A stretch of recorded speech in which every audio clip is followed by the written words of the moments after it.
Gujarat cyber ક્રાઇમની અને cyber centre of એક્સેલન્સને એક મોટી સફળતા હાથ લાગી છે। ઓપરેશન મ્યુલ હન્ટ અંતર્ગત પોલીસે આંતરરાજ્ય ગેંગનો પર્દાફાશ કર્યો છે। અમદાવાદ અને આણંદમાંથી કુલ 10 આરોપીઓની ધરપકડ કરી છે। આ ગેંગ દેશભરમાં ફેલાયેલું સાયબર ફ્રોડનું નેટવર્ક ચલાવતી હતી। અંદાજે 53.55 કરોડ રૂપિયાનું સાયબર ફ્રોડ આ ગેંગે આચર્યું છે।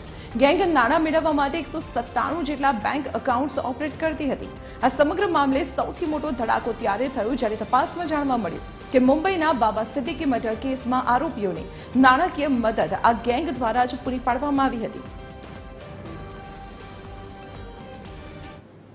એક આણંદ ખાતેની ગેંગ જેના અમુક આરોપીઓ અમદાવાદના પણ છે, એ ગેંગના કુલ 10 લોકોની ધરપકડ કરવામાં આવેલી છે।